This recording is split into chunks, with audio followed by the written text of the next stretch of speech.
la technique, on l'acquiert avec le travail, mais au départ, on est avec ce don-là. Et c'est pas juste un hasard. J'ai eu vraiment le privilège de recevoir beaucoup d'amour, d'être accueillie. À un moment donné, cette espèce de surpuissance où vous vous dites, voilà, je contrôle tout, je contrôle la situation, je contrôle mon corps, je contrôle mon mental. Et en fait, non. Le seul chemin possible, c'est de tout lâcher.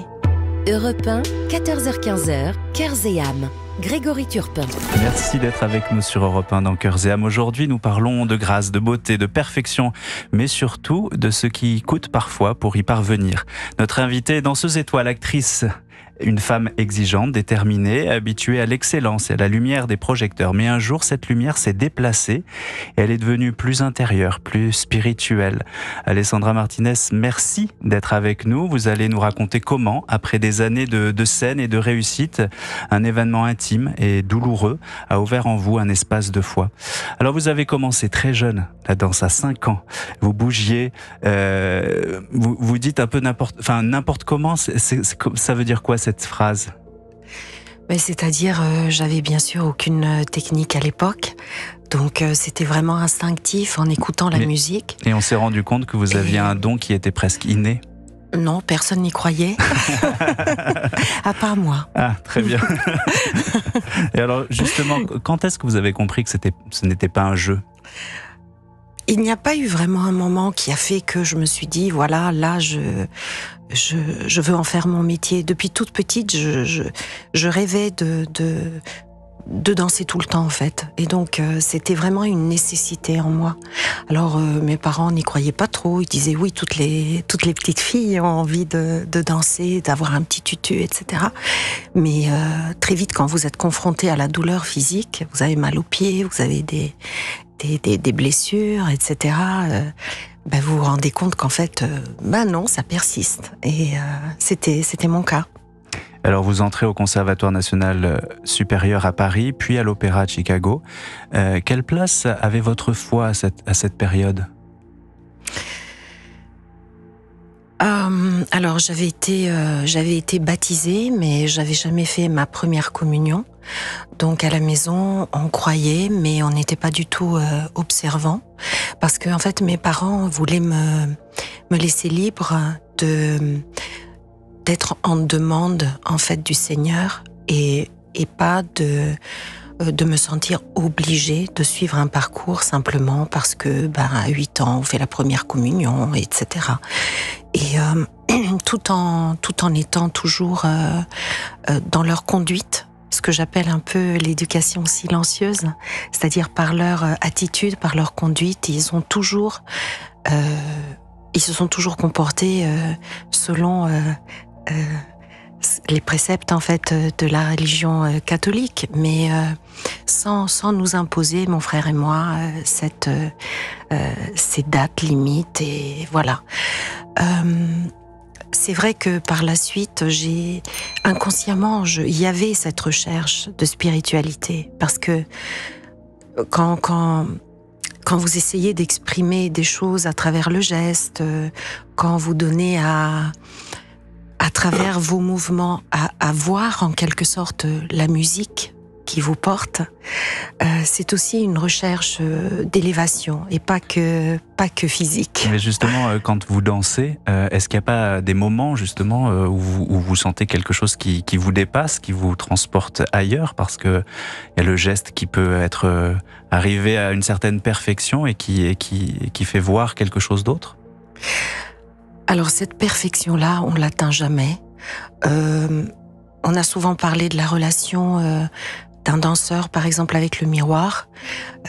On pourrait penser de l'extérieur que c'est une relation purement narcissique.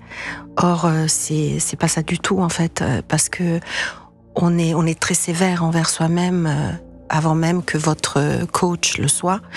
Et il y a toujours cette recherche-là de perfection du geste qu'on n'atteindra jamais.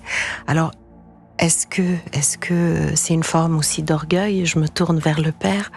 Quand on se dit, oui, voilà, je veux toujours faire mieux. Et surtout, c'est vrai qu'on ne peut pas atteindre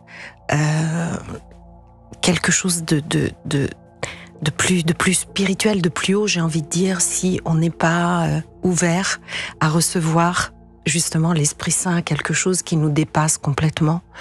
Et je pense également que si on est avec un don, vous êtes aussi un chanteur formidable. Ce don-là, eh bien, il faut se questionner d'où il vient en fait, parce que la technique on l'acquiert avec le travail, avec les outils qui nous sont donnés, les opportunités, etc. Mais au départ, on est avec ce don-là.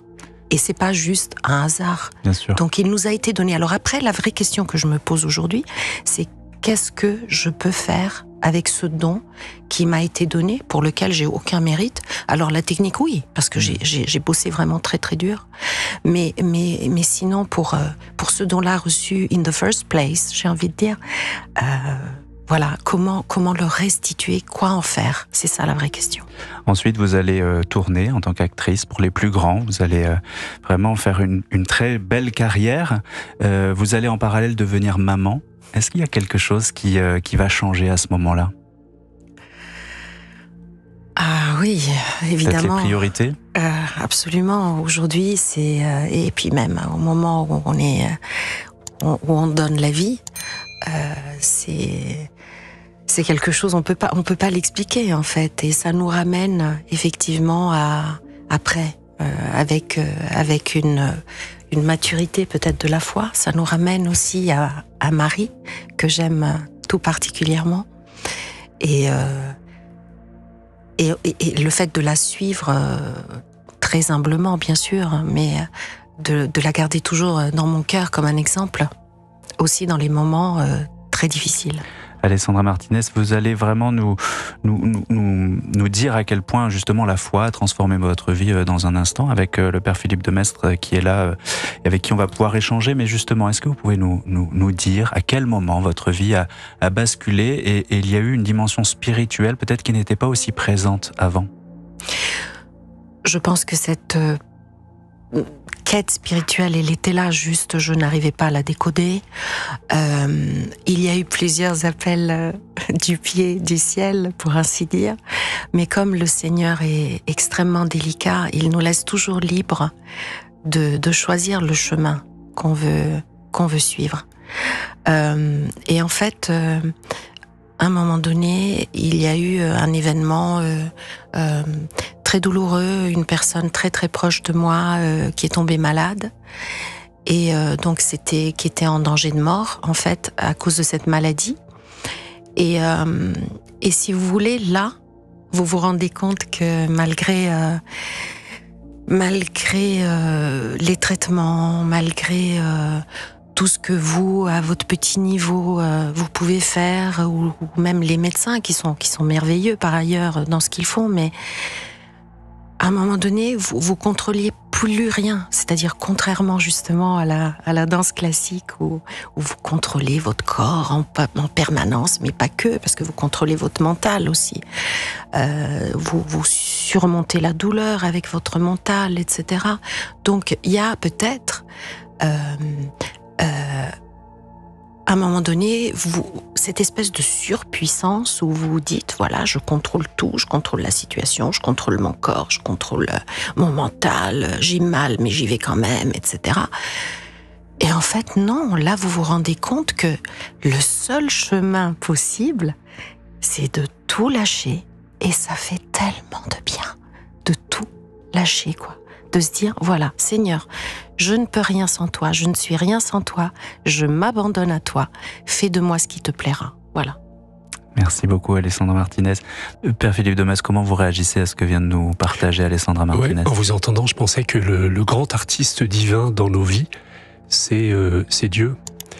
Le livre de la Genèse nous présente Dieu comme un artiste. Il vit ce qu'il avait fait chaque jour, il constate l'état d'avancement de son œuvre. Mais notre vie, en fait, on pourrait voir les choses de cette manière-là, est un chef-d'œuvre en cours d'achèvement. Et toutes les épreuves qu'on peut vivre, on pourrait imaginer que c'est les coups de ciseaux de l'artiste divin sur son chef-d'œuvre en cours.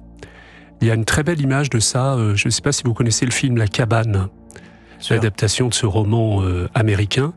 En fait, cet homme qui a vécu la séparation de sa fille, etc., à la fin voit, et c'est l'Esprit Saint qui le lui révèle, que toute sa vie a été, et toutes ses épreuves ont été, à chaque fois, la constitution, des éléments de la constitution d'un grand motif que Dieu voit et qui nous sera révélé au dernier jour. Et je pense que, vraiment, s'il y a un lien entre l'art et Dieu, c'est peut-être que Dieu est l'artiste par excellence. C'est très beau. Alessandra Martinez, vous sortez un livre en ce moment qui s'appelle Destin sacré, que vous avez publié aux éditions Salvator, et vous racontez l'histoire de jeunes saints. C'est important pour vous de donner ces modèles à lire et à découvrir, parce que ce sont parfois aussi des figures que l'on connaît peu. Tout d'abord, je tiens à préciser que ce livre a pu se faire grâce à la participation également du père Christian Venard. Christian Venard, exactement. Qui est merveilleux et qui ouvre toute une partie de méditation également dans ce livre, de petites méditations très justes et puis très inspirantes. Concernant ces jeunes saints, alors ce sont des parcours différents, mais en même temps tellement semblables. Et ce qui est intéressant dans ce livre, je crois, c'est de voir à quel point, au départ, si on n'est pas doué, si on n'a pas de possibilités, etc. Et je veux dire, la perfection, c'est pas la sainteté. Donc c'est surtout ça, je crois qu'il faut retenir. On est tous appelés à être saints, et avec nos petitesses en fait. Vous avez, Alessandra Martinez, vécu une conversion. Vous êtes rentrée dans l'église catholique. Est-ce que vous avez trouvé une place? Est-ce que vous êtes sentie accueillie? Oui, absolument, sans jugement. C'est vrai que parfois on peut redouter ça, parce que quand on n'a pas été marié à l'église, ou on a divorcé, ou des choses comme ça. Mais en fait, je crois que, en tout cas, je ne peux que parler de mon cas spécifique, et je m'en excuse, mais je dois bien répondre à cette question. Bien sûr. Donc, en fait, non, j'ai reçu beaucoup d'amour. J'ai eu vraiment le privilège de recevoir beaucoup d'amour, d'être accueillie tout simplement, et avec ce que je pouvais apporter et ce que je recherchais. Alors, Alessandra Martinez, vous avez beaucoup de projets. N'arrêtez pas. Qu'est-ce qu'on peut vous souhaiter pour la suite? Vous voulez vraiment que je vous dise ce que je ressens profondément en moi? La vérité. C'est intime, hein? Alors, en fait, je prie tout le temps que le Seigneur me donne la possibilité d'être son petit soldat et de faire avec ce qu'il m'a donné. Partager. Et je crois que vous le faites bien, et vous faites beaucoup de bien. Merci beaucoup. Merci. On pourra vous retrouver justement dans ce livre Destin sacré, et puis on vous retrouve aussi. Vous aimez partager des images de sainteté. Ça, c'est vrai que c'est quelque chose qui vous plaît beaucoup. Dans les éphémérides, par exemple, sur CNews et C-Star, c'est quelque chose qui vous parle particulièrement. Europe 1, 14h-15h, Cœurs et âmes.